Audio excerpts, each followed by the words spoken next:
Picking homeschool curriculum for your high schooler is time consuming and overwhelming. I know this because I've been doing this since the 90s. Hi, my name is Michelle Holmes, and this is the High School Curriculum Spotlight Podcast. Each episode, I plan to bring you interviews with vendors who can help you provide a successful and positive high school experience for your teens at home.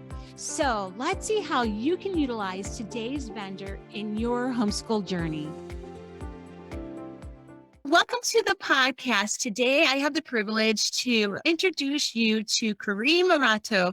She is the founder of Spanish Educational Solutions, and she is here to help us with our educational branch of world languages, and she's the expert in Spanish.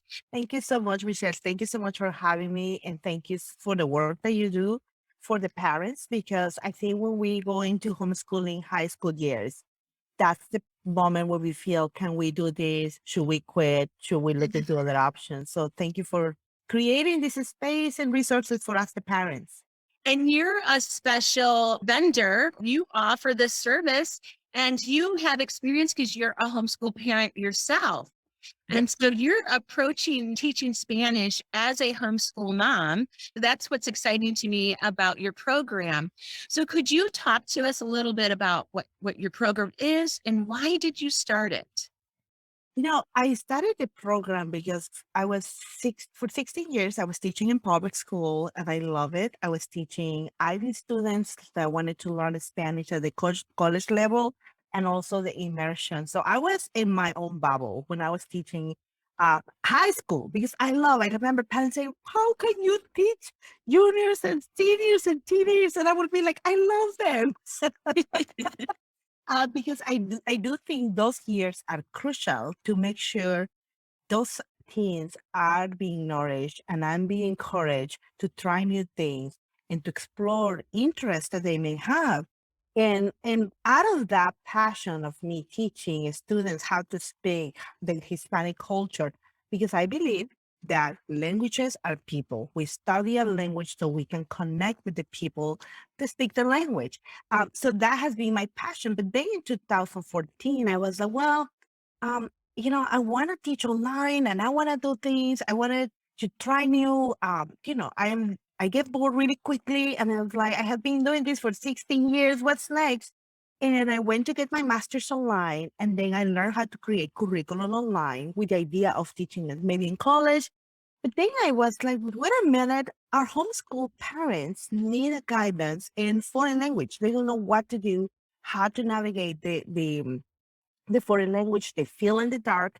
They don't know how to guide the child in another language.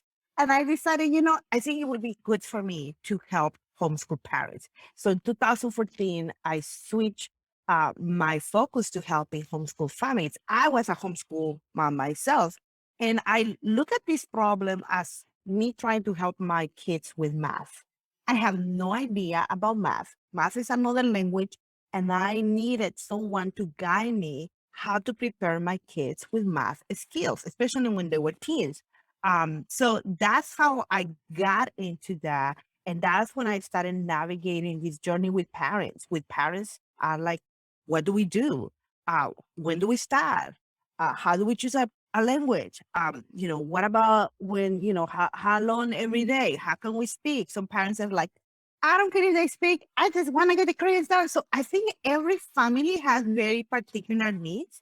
And that's what I do. I love connecting with parents and understanding what do they need. But one thing about high school, because I know this is our focus here, the major challenge I see is the parents do not, maybe sometimes do not start with the end in mind. So whatever is language your children are gonna do, although I think Spanish is the best and the coolest. Can you tell that I'm biased? Yes. But listen, my daughter is learning French, so it's okay. I was very offended when she said that she wanted to start with French. I was like, Yeah. just me. So, but I think start with the end in mind. Where do you want your senior to be in the language when they start, like at the end? What if they want to do a career? Do that career will benefit from being bilingual. What is in the market? If they want to do college, if they're going to a competitive college, is that college asking for 4 years of foreign language? If your team wants to travel in the future, what language they want to prepare, what culture they want to understand to travel. So I think if we start planning from the end and then we reverse, we will be making better decisions. Yeah. Kareem, when I, back before I started Homeschool Directive, I ran a homeschool co-op for over 20 years. The very first class that I organized for the co-op was Spanish. Wow. And because that, what you were saying, that overwhelming feeling, like my daughter wanted to learn Spanish and I was clueless, clueless. And so I needed to bring somebody in to help me facilitate that successfully. So I totally understand from that parent, like, oh my gosh, how am I going to do this? I don't understand it myself. So, And and I'm glad that you say co-op because sometimes that brings another challenge. Co-ops are struggling to find a Spanish teacher. Let me tell you what is happening right now. And one of my products is an independent course. I offer Spanish 1 and 2 with live classes, but I also offer Spanish 1 and 2 independent. And some of the parents that are purchasing my independent courses are parents that are bringing the course to the co-op setting because parents want to say, okay, who wants to do Spanish? Who wants to do math? And parents look at each other. It's like, I took Spanish a long time ago. I don't know what to do. But what I do is I help the parent that wants to facilitate the learning at the co-op, and they use my course. So I help the students independently during the week. But then I support the parent that say like, I want to lead that class. And they don't know what to do. Yeah. that's true. So Kareem, we're focusing on high school. Can you start Spanish at the high school level? You gotta start Spanish. This is my passion. If you want to call it my push as a teacher, as an expert, I encourage parents to start in middle school because some parents, start introduction in middle school. I have some parents that the kids start in middle school and then they repeat the course again because the kids now feel like, okay, I know what I'm supposed to do. And many times Spanish is the first, kind of study program that they do as a high school requirement. So what I did is I studied my own kids, even though we speak Spanish at home, they were supposed to take Spanish 1, 2, 3, and 4 formally with me, my own kids. So I make them take the course with me. They fail sometimes some quizzes and tests with me because I wanted them to receive that formal education from what is that, what is past tense, what is present tense, all of that. Everybody needs to learn that. We don't, you can speak the language, but you may not know how to use the parts of speech. So I encourage parents start in middle school if you can, and then that way your teen is going to have more choices as they move um into higher grades. Like, so if you can start 8th grade, 7th grade, but if you don't start and you start in 9th grade in Spanish 1 and then you go Spanish 2 and 3 and 4, that's fine. But I'm gonna tell you something, and this is what I discovered. My juniors and seniors are super busy when they are working in their high school plan.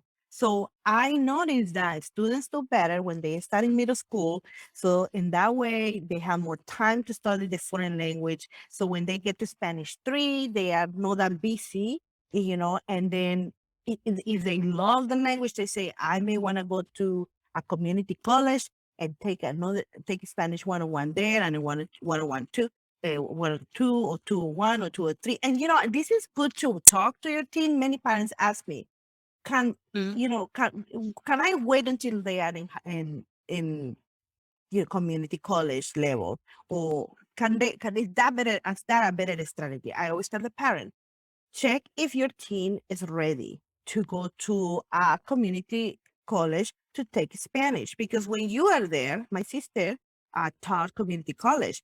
They take one Spanish one and they teach it in three, 4 months. They were like intense. It's all about getting those grades in those tests. And, the focus is very different than when you are in the high school environment. You're learning how to study a language. It's more relaxed, it's more enjoyable. So I think that the strategy when to start uh, and what to do, the next steps is about what is your team readiness to study a foreign language. That's true. And like you were saying, the community college, one semester is actually one full year, as you're mentioning, of a study. So Spanish one, you're actually cramming that into 16 weeks with tons of homework load. And so what you're suggesting is make sure that your kid can handle that homework load and that fast pace of learning, if that's your strategy to wait. But you're suggesting that we should maybe start at middle school, but if not, just getting started is really important. Which brings me to the question: what type of program are you offering? What's the mode of delivery? Is because you were mentioning that you have an independent study and you have a classroom study. So is this all online? Do you use It's all online. I believe technology is a tool to learn. And we can use, when I used to teach Spanish a long time ago, is the learning was around the teacher. You could only learn what I can deliver to you. Mhm. With technology now, that completely changes. There is no limit how fast your child can learn a language. There is no limit with who your child can learn a language. Technology has revolutionized foreign language learning. So this is why I do believe in online learning and technology. Even if your child or your teen decides to go into a face-to-face class, technology can accelerate the repetition and the input information that your child needs to do to speak, right? So my products is 100% online. So and I do a blended learning style, meaning that students do need everything that they need to learn regarding content in order to speak about certain topics, use certain tenses, is already there. So it's on demand. But then if you decide to take the live component, it's a speaking component. So students come to my class already doing the work at home at their own pace, watching the videos, the tutorials, doing the assignments. But when they show up to the live component, it's to speak, just to accelerate the fluency and making sure they know how to apply what they are learning. And also, obviously, the uh, live component brings the community component where students get to meet other teens and get to interact with other teens, with the teacher. It is very beneficial, but I understand I have some students taking the independent course. But what I do with my independent students is I tell them, hey, you can email us. You can tell us if you have a struggle. Because, even if you're doing independent, um, it is hard to do something alone, a foreign language learning alone. So even with me providing the structure, the lessons, the assignments, and the independent, students still have access to a human person saying, I need help, or the parents asking for clarifications. And once a quarter, we do meet, I invite my independent students to say, hey, let's meet and let's see what you're doing. Like, for me, it's a mystery. I want to know who is behind those independent courses. And I get to meet, some students that are doing the independent course. They are all over the state. And it's just amazing. Uh, As you can tell, I am I love to connect. And when I say ask is that, at this point, because I also doing other things that helping the Hispanic community discover homeschooling, that forced me to look into who can help me to keep running this Spanish program. And I was able to hire some teachers from different countries, they are I love what they are bringing to the program, and the students love them too. And so it's as a group of Hispanic passionate teachers helping students learn how to speak Spanish. That's wonderful. So, Prima, I have a question. So, what happens if your student was taking Spanish at a co-op? And this actually just happened to my girlfriend. She was at our co-op here in Illinois, and then she relocated to a different state. And like you said, the co-ops didn't have a Spanish class. And so she went to go look online, but she's having a hard time finding out like which class her daughter would be ready for. Mm. And she keeps running into people telling her, well, she should know because it's her daughter, what level of Spanish she should be at. So what do you do? Like, she's like, I really don't know what level of Spanish she's at. And nobody really do an evaluation. And this was like a new problem I didn't realize that people were having. So do you help people decide what level? Yes, give your friend my email. She can Okay. email. But yes, that is true because I have students that my student did a Spanish one using Rosetta Stone or Duolingo, and then they come to my Spanish 2, and they may not be ready. Because as a teacher, every teacher has their own style. I'm gonna teach based on my experience, my philosophy, and so this is one thing. If you are a parent where you are switching from different teacher or different program, you need to find, I always tell parents, this is what level 1 is. This is the expectations of level 1. For level 1, this is what I tell parents is, level 1, it's all about mastering present tense and knowing how to use basic concepts, so my students learn about the basics, right? Like the colors, the numbers, and all that stuff, but also how to greet people, how to talk about school life, how to talk about food, how to talk about restaurants. Now, every single Spanish program, textbook, curriculum is going to have different topics. But what I tell my students is if you know the basics, in level 1, you should be able to transfer those basics into different concepts, right? So talk about present tense about food.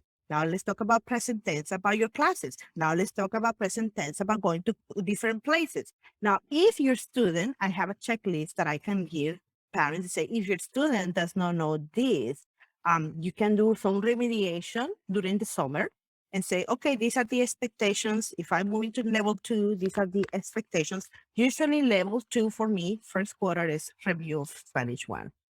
It will be a disaster if I don't review because the students forget. So, but it's a faster pace, right? Now, if the student completely just did not understand the foundational, I will say going back to Spanish 1, but just adjusting the content, because the student can go, oh, I know this, I know this. I have some students that actually they do Spanish 2, but they are going into Spanish 1 to check, I don't remember this. So this is the part where, it's not going to be a formula for everyone, but it will be helpful for you to have a Spanish teacher to give you a guide to say, this is what is a must in the Spanish 1. And if not, how can we study this? Some students can do some remediation, Mhm. study. Like my son, when he was behind in math, he had to do geometry. My 2 kids had to do geometry in the summer. It was hard, right? But the teenager needs to understand, why are we doing this in the summer? Why do you need to catch up in the summer in the Spanish 1? Because you want to make sure that you're set to enjoy learning Spanish 2. And by the way, warning here, Spanish 2 is the hardest level, regardless. Even Spanish 3 is easier. But Spanish 2 is hardest because you have to introduce new tenses. And so it's overwhelming for students to be reviewing present tense, and now let's go past tense, and then pretended, and then imperfect, and then all these different new tenses. So Spanish 2 is the most intense level, in my opinion. So tell your friend to figure it out. Where is the gap?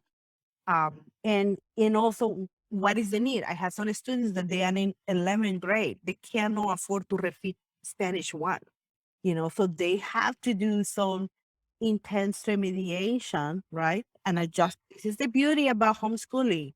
You can adjust the curriculum. You don't have to do everything, and that's, you can work with the teacher and say, hey, can we do this?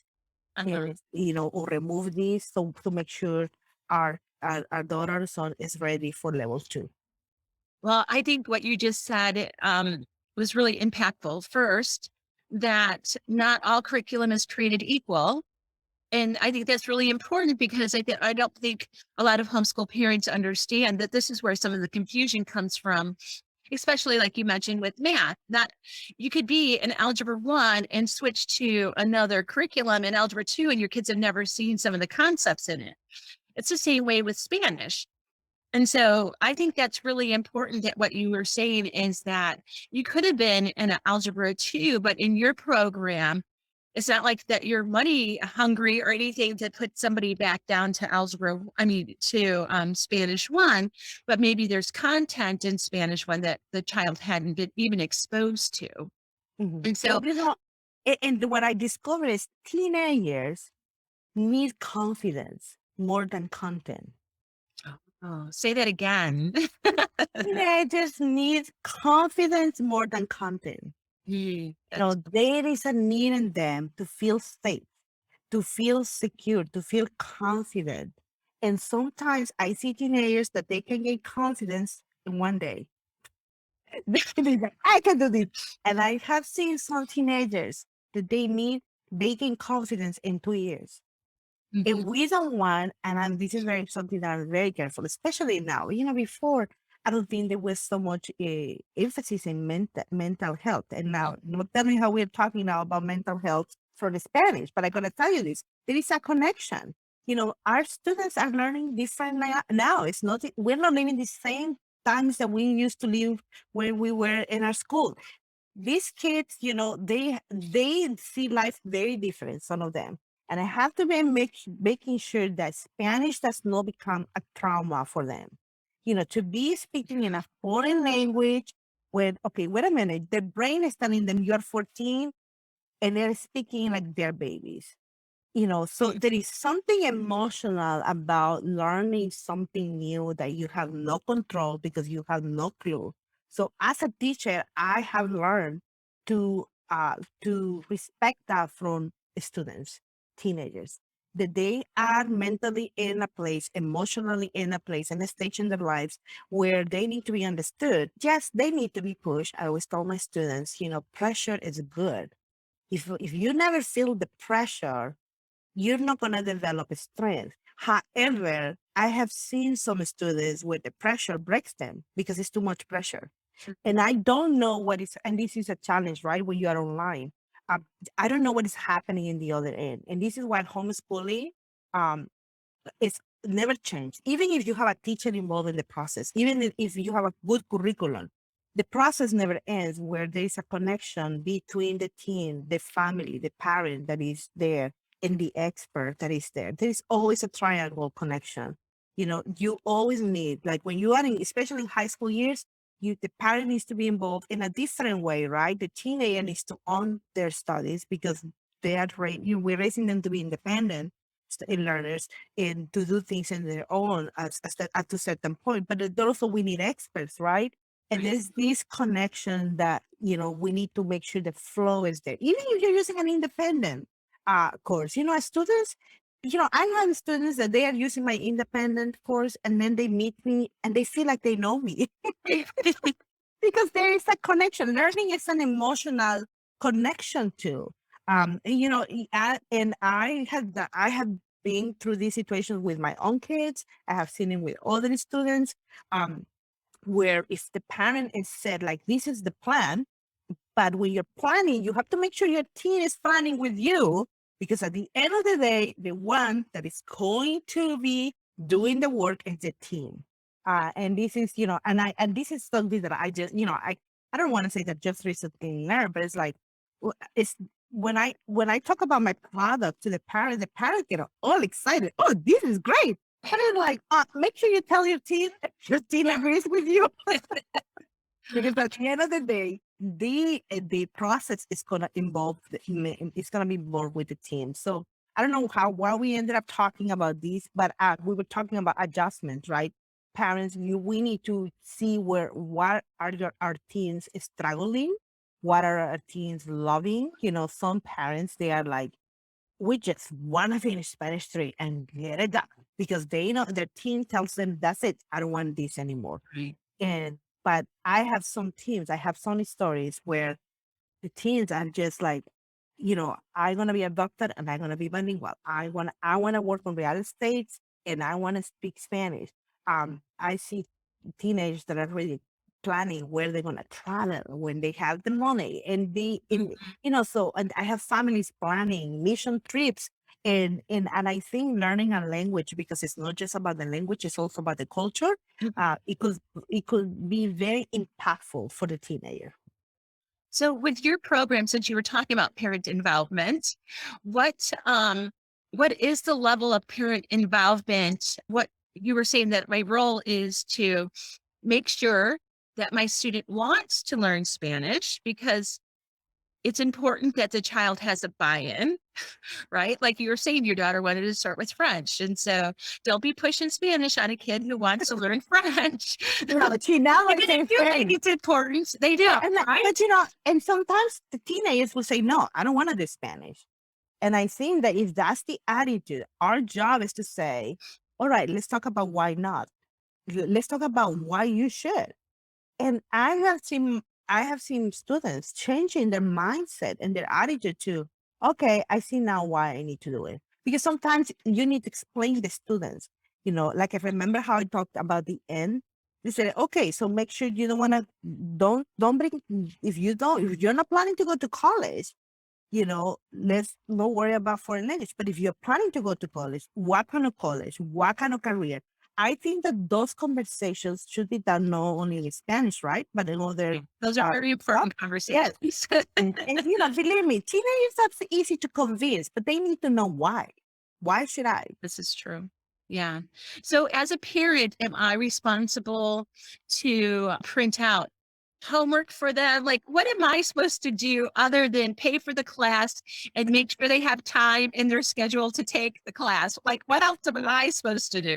I think that if you're going to do independent courses, I think as a parent, you have to make sure your student qualifies for that.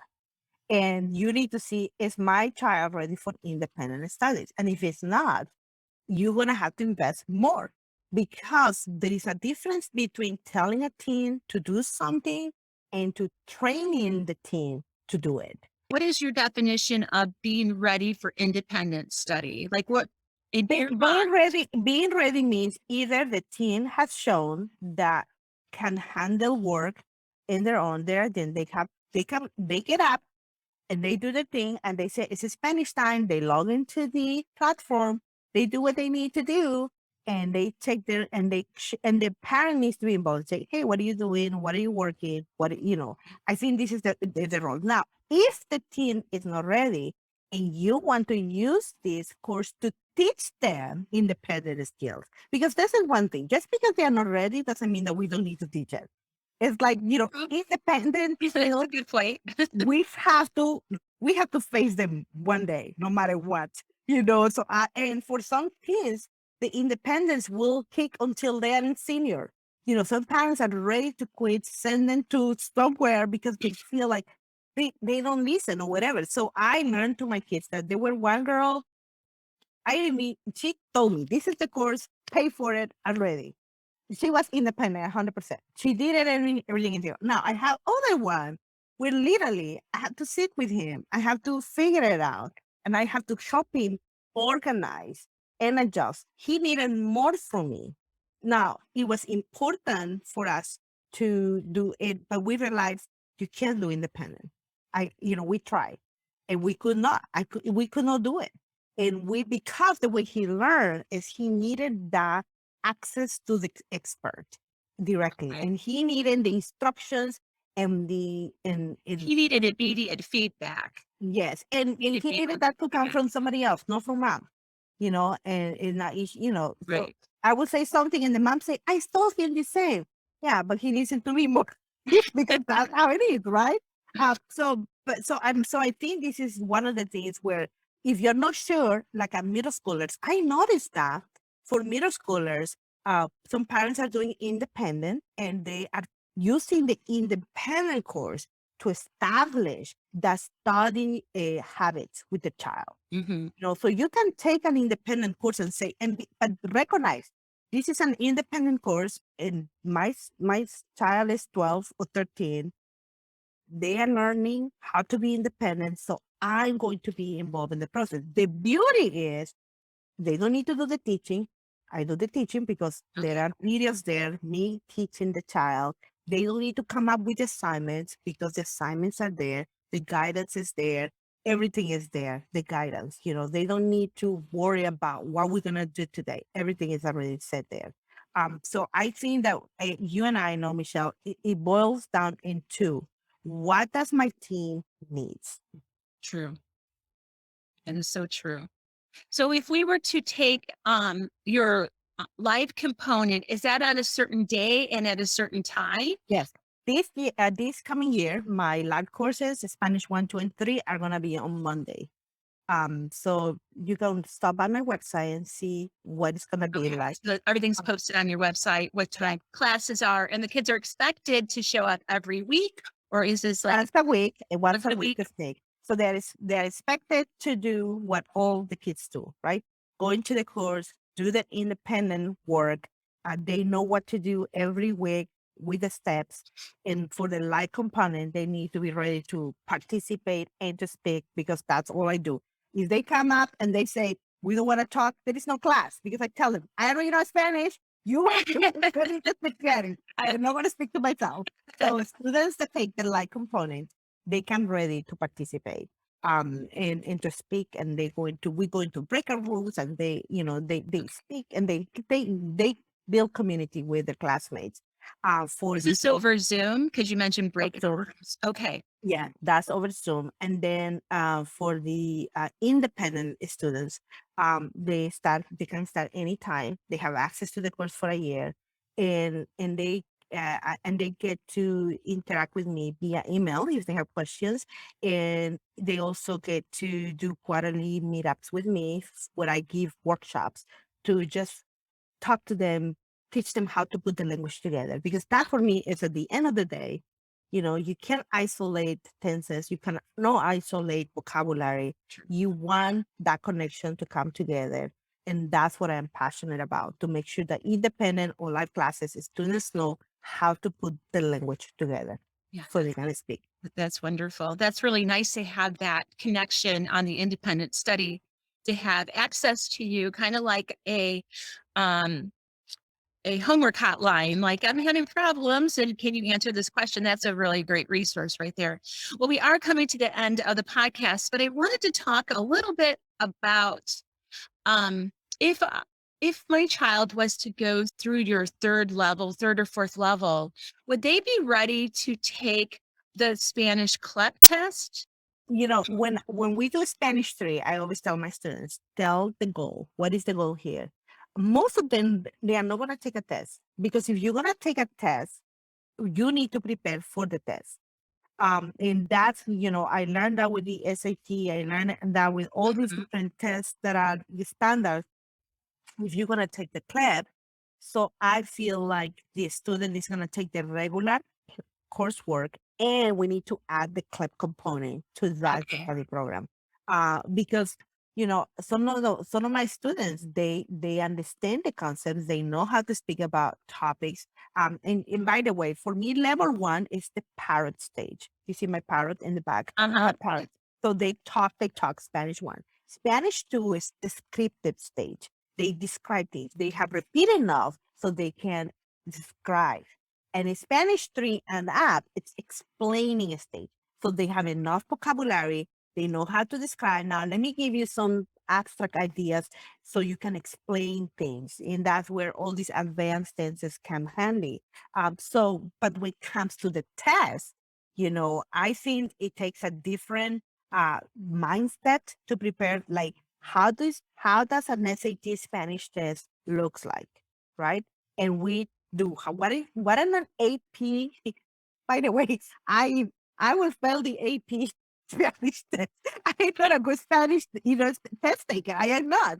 But I'm gonna tell you, if I want my kid to take an AP history test, you have to study how AP has history, Yes, right? right. Yeah. So for me, it's the same. So that will be a specific learning goal that any parent needs to speak with their teen. Are you taking this type of test? My kids, I took the CLEP and I pass it because the CLEP, it will involve listening, it will involve vocabulary, it will be involve tense, knowing your tenses, but it's very helpful to prepare for the test throughout the year, knowing that part of the goal is to pass certain tests. Yeah, and that's really wonderful. So that goes back to talking to your teen and what they're hoping to do. And if they are wanting to take the CLEP, to talk to you about that, and you'll add a component to that studying. That's wonderful. Yeah, And that then would be.